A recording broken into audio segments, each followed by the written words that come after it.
Thank you very much, Mr. Chris. It's a pleasure to be here with you in London. Just for the people who don't know who is Chris, just start by telling us your portfolio, like what you're doing, what you're in charge of, and what your job basically entails. Well, Julius, you're a special friend of Kenya and Africa, and also you're based in London, being also an international news supporter for the region, and also communicating a lot of great things about Kenya. Myself, I'm in Brand Africa, a trustee in Brand Africa, which is a Pan-Africa body that is marketing all 54 countries to the rest of the world. And I'm also in Brand Kenya. As you know, Brand Kenya is marketing Kenya to pull in more investors, more tourists, and also for promoting the country internally. And my other key role is marketing director for Kenya Airways, the national carrier, the pride of Africa, which is truly a warm carrying African airline. And we're very proud to say that some of our best products, like the new Dreamliner 787, is flying to the London route, to Amsterdam, and also to the Paris. So the key European cities Kenya Airways is flying to has one of the best state-of-art aircrafts. Do you find your job very challenging, or do you enjoy it? Julius, nothing is easy. Everything is challenging, but it's about prioritization and about being passionate. And of course, Kenya is a great nation, great people, a very diverse nation. And Kenya is famous for the hospitality. The people of Kenya are very hospitable. And I think marketing a great country, great destinations like the Mara, Amboseli, look at the beautiful beaches, award-winning beaches in both in Watamu and also in Diani. This was big.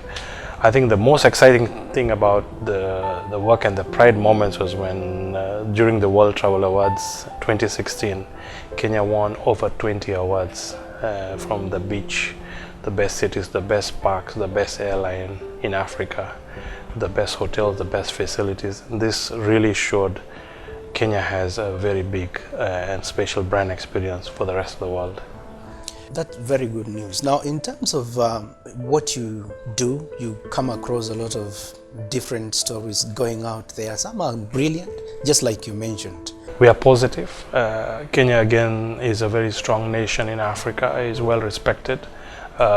We see from a perspective of tourism, the indicators are, for example, Radisson Blu has just put up new beautiful facilities. iTunes is opening in July 2016.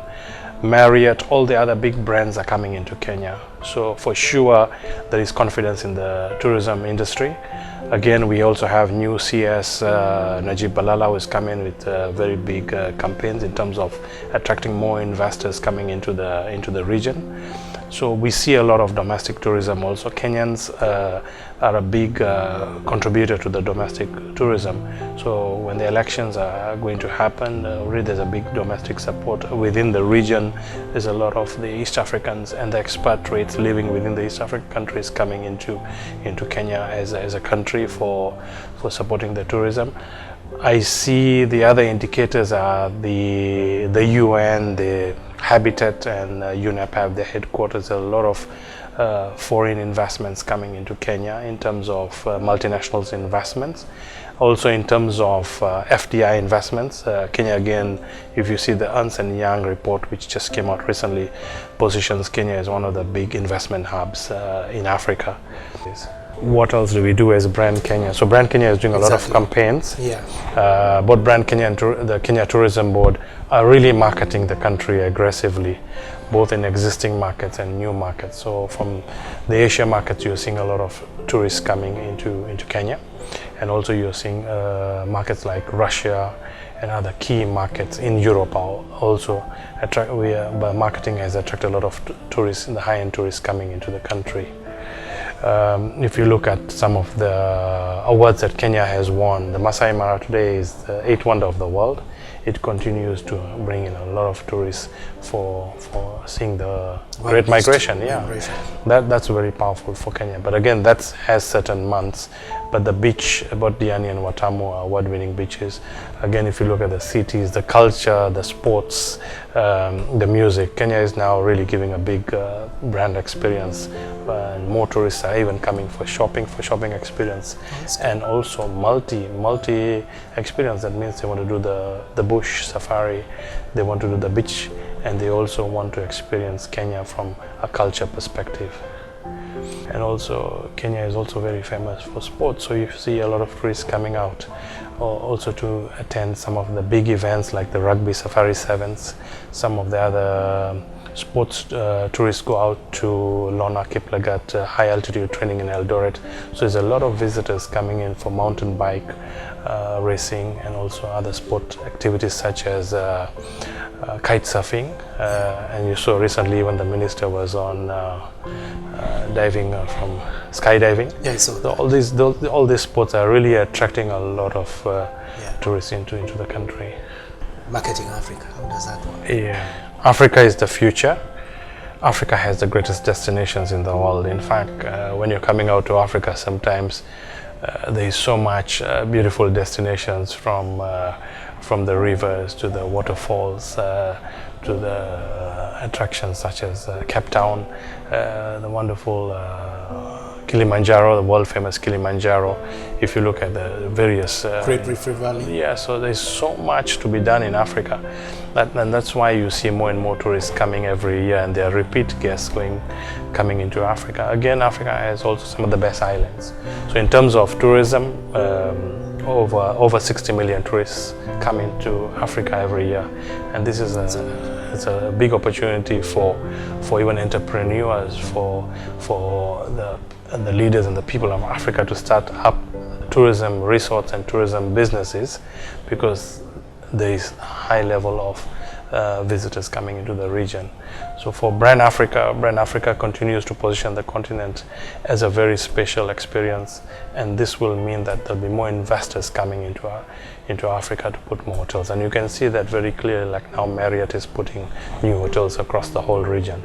This will also definitely position Brand Africa in terms of not only the experience but creating employment and also creating high quality of facilities that we require in the region. One thing that I think that is so important, and this is Julius, that is very much to your heart, my heart, and the future of Kenya and to the future of the people of Africa, is the protection of the wildlife. As you saw recently, His Excellency the President, and we must thank him when he burnt over 106 tons of ivory and rhino horns.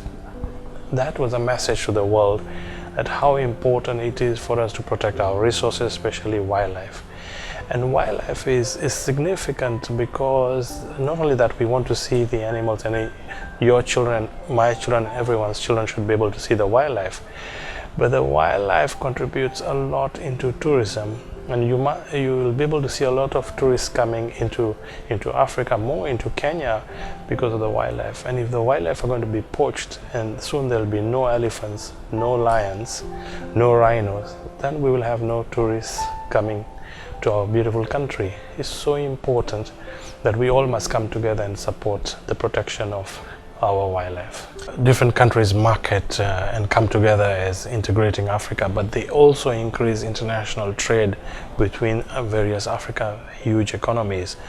And the shaping up now is coming with the discussion into final possibilities of a very big market power coming within COMESA, SADC, and the East African community coming into one free trade zone. This will be able to give them not only market power, but also to be able to encourage more manufacturing and greater trade between the countries. And this will also create employment at the same time to create big brands. So the marketing of these brands, into trading among themselves, but also to be able to trade with other regions across the world. The integration and the future of Africa very much depends on the finalization of the tripartite agreements, and to be able to work where people can cross freely into the regions, and also not only encourage tourism, investments, but also trade, and to have unitary monetary considerations, and also be able to have free movement among the countries.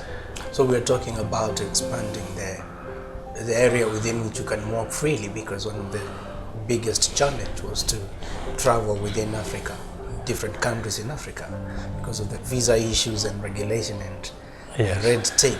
Yeah, and this will also come together, because also a lot of the economies will be having huge. For example, if you look at some of the companies like Bitco, you look at the Chandaria groups, you look at the Kenya Commercial Bank, you look at Equity Bank, they're going right across Africa, and they're able to not only trade, but they're able to finance, and they're able to grow together as an Africa continent.